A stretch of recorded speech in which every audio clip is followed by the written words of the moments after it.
it's Mark here with Mr. Bernie Pollock of Pollock Automotive, of course, and we're doing the Car Truth Show, exploring the truth about cars.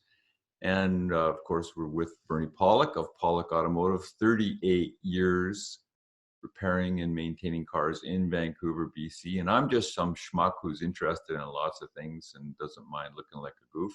So, Bernie, how are you doing this morning? Doing good. Doing good. So there's been a lot of hype in the automotive press and maybe in some of the other press about mobile auto repair, as though it's the newest of the new things. And the media has been bamboozled in some ways. Let's start there. That this is a massive disruptor in the auto repair business. Give us your experience with doing this. Didn't you start as a mobile auto repair technician 38 years ago? I did. That's actually how I started my career in automotive. I put my tools in the trunk of my car, put an ad in the paper, and started a mobile auto repair business. And I did that for 7 years, made an okay living at it, learned a lot, had a lot of happy customers, and it was a difficult way to work and make a living. So I often wonder when I see all this hype about mobile auto repair industry is the next big thing, and it's fantastic. It's really not, as a technician, it's really not great. And there's a lot of downsides to it. I'm glad I have a shop. It's actually, I would never be doing mobile auto repair at this point in my life, but it would just be crazy. But so what are the advantages? Well, the advantages, it's very convenient for the customers. And I think I was kind of a little crazy because I'd do anything. Like if, someone had a blown engine, I'd pull it out on the street and do an engine job in front of their house or in their backyard. So the advantage, especially, and the key is you have to have someone good. Not saying anything about myself, but, I work pretty hard and I care about people. But, if you have someone good, the advantage, of course, is it's convenient. You can have your car fixed at work. You can have your car fixed at your house. You don't have to go out and drop your car off. I think that's kind of the key advantage. And some mobile auto repair services are less money than shops. And I kind of question that, but I know that I was cheaper than a shop, but I was kind of young and probably not the most savvy business person at the time. But there can be a cost savings. So what about disadvantages? Well, I think a couple of things I think are disadvantages is as a you can't really do as thorough of a job as you can. Like in our shop, we do, really thorough inspections before we, do services on cars. We look over things in a complete manner. It's really difficult when you're doing it mobilely to do that. You don't have a hoist. You have to jack up the car. You have to choose where you're going to work on the car, what areas you're going to look at. So that's one of the biggest disadvantages in mobile auto repairs. It's really more focused on let's just fix the problem and be on our way. But you might be leaving 10 other things behind. So, for some people that works fine because they just basically want to just keep their car limping along and fix the next thing. But I think really overall, if you want to take good care of your car and have a really good driving experience, it's better to have the car thoroughly looked at, which is really, I'm not saying you can't do it on the ground, but it's an awful lot more work. And I think the other disadvantage is anyone who does mobile auto repair is going to be pretty tired after a while. It's kind of a tough job to really put yourself out. It's a lot easier to put a car up in a hoist and stand and look underneath it. Well, it's a little difficult if it's snowing or raining as well. Well, I haven't got into that. Thank you for that. Yes, weather's difficult. And I used to go out and work we live in Vancouver. It does get cold and it does snow, and I'd go out and work in the snow and rain, and it rains an awful lot, very cold. It's probably a much better gig in Southern California where it's warm, and San Diego where it's warm and dry. But again, you're out in the heat too, and can get kind of hot. But there are some nice moments, I have to say. Being out in a spring day with the fresh air, and there are some good times, but there's an awful lot of bad ones, and it's not a lot of fun. And when you have a business and you got commitments to customers, you really can't go, it's raining today, I can't come out. You just gotta kind of do it. And what about the mess left after, depending on how fastidious the mechanic is? Yeah, well, obviously we try to clean up everything we can, and you can't, dump oil on the ground and leave that. But there'll be drips and dirt and things like that that can be left behind.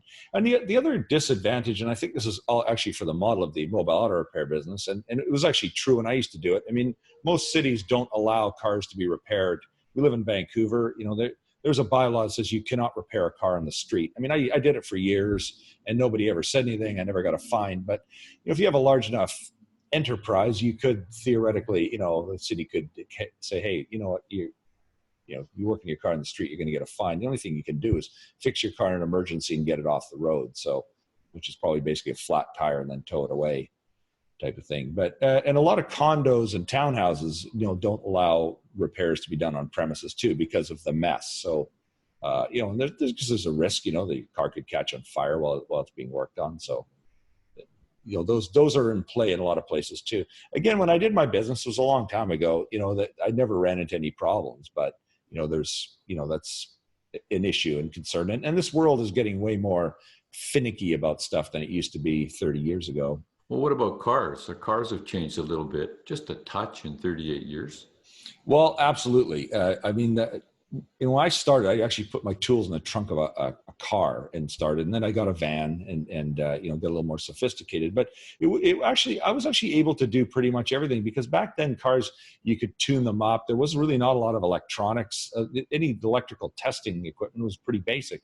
Nowadays, it's really complicated. You never, back in, we'll just go back like 35 years ago, say in the 80s, a car wouldn't start. It could be like an ignition switch, a starter motor, or a battery, one of those things. Not hard to test, easy to do on the street or wherever the car is broken down. But nowadays, it can be any of those things. Plus, it could be a computer module. It could be a security system. It could be an electronic key, a dozen other things. And without the right scan tools and equipment, you're going to be stuck. So it can be very difficult. And so when you call a mobile mechanic to come out, are they actually going to have all the equipment to do it? Or are they going to spend an hour or two looking at it and go, oh, sorry, I can't fix this. We have to send it somewhere else. So that's kind of one big thing to consider. And even simple cars, simple and cheap cars have very complex electronics. So it's not like, I have a Hyundai, so it's going to be easy. No, those cars are sophisticated. There's a lot to them. So let's talk about this business model that's such a new phenomenon and disruptor. Basically, I've heard it described as Uber for car repair. What kind of support? What's the feedback? What's going on with this whole thing? And is it really all that different just because you got an app on the phone? Yeah. So not really. As a matter of fact, I'd say it's probably worse. And there's a couple of things I'll say. So I'm not going to mention the name of the company, but if you can look in the internet, you'll find it. There's lots of hype about it. They've got private investors. It's not the only one as well. There's franchise models that are starting up here in Canada as well that are trying to do this. So. Exactly. And so, yeah, thanks, Mark. I mean, so there is one big one. And so I've done a little looking and research, just because I go, oh, it's interesting. Like, how's it working out? Because I have my own opinion about it based on my own experience. I've also got a good friend near Vancouver as a mobile auto repair business. And I know the struggles he goes through. And so I'm going like, to me, to be honest, I think mobile auto repair is not a good business model. But it's, as you said, it's kind of like the Uberization. They basically go, okay, we have customers here. Let's create an app. Let's create a business. Let's send some mechanics out to your house to fix your car. We'll match, it's kind of like, let's match a driver with your destination, and, everyone will be happy and you can pay a couple of bucks. So that, the promise is to save you some money and have someone come and do it conveniently. But, I read a lot of reviews. There's some good ones. There's a lot of horrible ones. Like, not to say we don't have a couple of bad ones ourselves, but when I read some of these reviews, it just kind of gives me an idea of what people are expecting, what expectations are not met. And, including the mechanics as well. So, it's a tough gig to make a living at. But anyways, where I feel like I'm drifting off a little bit. So straighten me out, Mark. So what about if something goes wrong? How are they handling it if something goes wrong? Yeah, well, I think what I see about these online models that's a bit disturbing. Like when you used to deal with me when I did my mobile auto repair business, if something didn't work, say your brakes were squeaking, you go, hey Bernie, my brakes are squeaking. Well, with these mobile things, you just key back in and it may be a different guy who comes out to do the work. So you're not dealing with a particular person, you've just got a company. And the other sort of feedback I get from both the employees and the and they're not actually employees. I mean, there's no benefits, there's nothing. They're just flat right here. You go, you get $40 for doing this job. And, if you can do it in an hour, great, you make $40. If you can do it, takes you 2 hours, it's more. The feedback I see is there's no company support for it. And the people who are actually, the people who are actually running the business, they're not mechanics. There's not a lot of corporate backup for these people. So the technicians are really out there on their own, which is a really tough thing to do in the modern world. And with cars being so complicated, but even when cars aren't complicated, there's all sorts of things like wrong parts and there's just a number of things that can kind of go wrong and sabotage the work, which is what makes auto repair actually a really complicated business to run. So how many subscriptions, like I know for a fact that you have subscription services that you use to call and get information about, because you haven't, as much as you've done this for a really long time and worked on all kinds of different cars and trucks, you haven't seen everything. And so you use services that you call and get information from. How many of those do you actually use? Quite a few. I have one scan tool. It costs a lot of money, and at least a couple $3,000 a year for updates for European cars. So, we can, if we have a European car, we can, that's got some trouble codes. We go, hey, we're not really sure what this is. Or before we spend a lot of time trying to figure it out ourselves, we can just send a file in, and then someone will call us back and say, hey, okay, here's some direction to go in with this issue. If it's something we've seen before, great. But there's always new stuff that we haven't seen. That's just one. There's another one. It's $150 a month. It's a database of, this car has this trouble code, and we can pull this information. Again, it gives us a direction to go with our diagnostic, with real world results, real world experience on repairs. So that's just a couple. And I have a number of other ones. Plus, I'm just trying to think, I don't know, I'm up to like 5 or 6 scan tools, lab scopes. It's probably I haven't even added up. I probably got like $30,000 to $50,000 worth of scan tools, lab scopes, and I could spend way more. Yeah. So because there's specialized stuff for Mercedes-Benz, or not to name any particular manufacturer, but or etc. Yeah, and every I actually, we did buy a Ford IDS this year, which is like the Ford genuine OEM scan tool. I've got, the full subscription, so we can do anything Ford wise, in our shop, like exactly dealer level. That's the only one we have that's that high end, because we do a lot of Fords. But we with Mercedes, BMW, Jag, we're really close. And actually some of the stuff we can just order on a one-time use basis and get a dealer level support too, which is really, equipment, which is great. But again, for a Uber style book online service, you're just not going to get that. And I mean, they don't at least, I don't know all of them, but the one I'm looking at, they don't claim to do a lot of complex repairs. It's more of the basic stuff. But even basic work in the auto repair business gets complicated. And when you set expectations, I mean, I'll explain something like, I looked on the app on one of these, and I have to say I was very impressed, because I looked at 2008 Honda Civic, and I just clicked and see, what do they offer? So you can go, okay, I need an oil change. You can click on that. I want an air filter, and it's like ordering off a menu. It's like I'll have the hamburger, and I'll have a side of fries and a Coke with that. But I'm thinking, like, first of all, like, unless you really know what you're doing with the car, do you know actually what to request for diagnosis? I was just taking that a little further. I was looking at some brake repairs on another car, and it says brake pad replacement. You're going, great, it's a $300, and it's like, and then it says add brake rotors. So I was looking at an AMG Mercedes because I wondered, do they actually support this? Well, yeah, they actually have a full menu of that stuff, and the brake rotors are like $2,000 more. I know, because they're like they're very expensive brake rotor. I'm thinking to myself, okay, I don't want to spend $2,000. Just do me the brake pads. Well, of course, the guy comes to my house. Well, we can't do your brake pads because your rotors are worn out, which they would be. And it's like, then all of a sudden you're like pissed off, and your expectations are not met because they were falsely planted in the first place. So really, like, to me, the whole business model is kind of, it's wrong. And I think and which explains to me why, when you look at, there's like, their reviews, they may have like 3-star Google reviews because there's so many people who are like, I expected this to happen and it didn't. And so really it takes people and really good systems and procedures, not just an app, to make sure that happens. That's not even getting into how cars change. Like, what is the future for a business like this when there are no oil changes and et cetera, et cetera, et cetera? Like cars, the brakes last way longer because they're using regenerative braking as we move into electric world. Yeah. Yeah. And I mean, I just think too, because I think about the future of car repair too. And I think, I mean, the oil change has been kind of the anchor of the auto service business forever. It's like, get someone in for an oil change and then you can, look at the car, look at it, see if it needs anything else. But now, in the world going ahead when they're electric and they've, got tire pressure monitors and, like you said, brakes last a long time. I mean, really, in some way, I mean, I still think going ahead, you would be foolish not to have your car inspected at least once a year because there's lots of things that aren't monitored. But a lot of the car repair business going forward, I think is going to be like, oh, this light came on, I need to do something. My tires are low, I need to check the pressure. It's like people don't check their tire.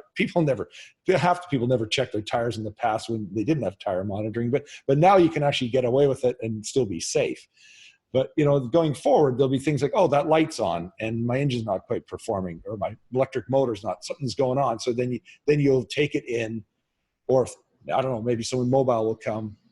We'll see what happens. But, it's somewhere along the line, you'll need to do a service on the car. And so that's going to be a big change in the system. Absolutely. Yeah. And that's a little ways down the road. I mean, people aren't going to be just going, hey, I'm going to toss my gas car away tomorrow. And, but that's going to be a bigger disruptor to the service industry than mobile auto repair. Well, that's the question. I mean, as a business owner with a 5-bay shop and 3 other technicians, for the rare time that you pick up the tools as well, so 4 working technicians, you can deal with the financial investment to be up to speed on electric cars. You guys are becoming basically electronic technologists or engineers almost to the level of diagnosis that you have to do. Yeah. As cars get more, and they're already that complicated, new ones. Oh yeah. And so how can a mobile guy do that? He's not going to have the money at, $40 or $60 an hour. There's no way. He ain't going to be able to invest tens of thousands of dollars in the training to be able to get up to speed on that stuff. Exactly. And without, so it could with the right corporate backing, but, obviously, from what I read from the employee reviews, there's no corporate backing for these people. And so, I mean, really that's, as a company got your back. And I mean, there's a lot of talk about Uber. I mean, they provide a great service, but they don't give a crap about their the drivers. And, I often see business models where I could go to other things, another business that, but sometimes businesses, they just think we'll just do it cheap and everyone will like it. Well, it's like, there's a certain bottom line price to things. And I don't know, I just always like to talk about dentists. I mean, they can be kind of pricey, but like good dental equipment costs money. I mean, there are reasons why dentists cost money: the schooling, the education, the equipment. I mean, you walk into a dentist's office who doesn't have the proper stuff, or he's using a hand drill. It's like, you're going to go, okay, this isn't really going to be providing the right kind of service. It could be, it could be painful. So, using that example, but there's a certain bottom line cost to being in the auto repair business, and it's way higher than it used to be.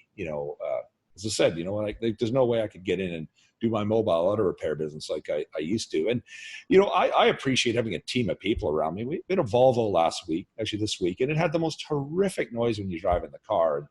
Like just awful, it can tell if the transmission's about to blow up or there's a bad engine mount, or it turned out to be a bad engine mount. But it took, I put the heads of my whole technician team. We all go, we all drove the car and we go, what do you think this is? Because it just was so unusual and so, there wasn't anything there going, it's got to be this particular thing. We kind of all had our hunches, and we looked at everything and inspected it and listened to it and tried to make it happen in the shop, and nothing worked. So it eventually turned out to be an engine mount. But again, if you're like a one guy out in the middle of nowhere looking at a car you've never seen before, it's scary. So mobile auto repair. it could work out. Yeah. It could Yeah. work out really well for you Yeah. and save you some money. Yeah. And it has massive potential to be bad for the technician and bad for the customer. Is that basically where we leave it? Absolutely. And I do want to say, like, what I always say is go find someone you trust, you know, and if that's a mobile person, great. But it's like, find a person that you trust, whether it's a dealership, an independent shop, a mobile auto mechanic, but find a person that you trust who's committed. You can tell. It's like, throw that same level you would put into a marriage into that, because, or finding a doctor, you know, it's like, well, this is the person I trust, because things, you know, the relationship with your car and your mechanic at times can get tough. And so you got to trust that person and know they're doing the right thing. When they say, hey, you know, this job that's supposed to be $300 is $2,000, you're going, well, okay, I trust that person. You know, they've been honest. And cars are the second most expensive investment we make in our lifetime. For as long as we're using in the experience of actually buying cars, which may go away in the long-term future. Yeah. It's something to be careful about, something to have a relationship with your mechanic, basically. Absolutely. Yep, for sure. So there you go. Thanks for listening. We really appreciate it. For more about Car Truth, tune in next week. We'll have more talking about the next controversial subject with Mr. Bernie Pollock, Pollock Automotive in Vancouver. Thanks a lot for listening. Thanks for listening. We really appreciate it.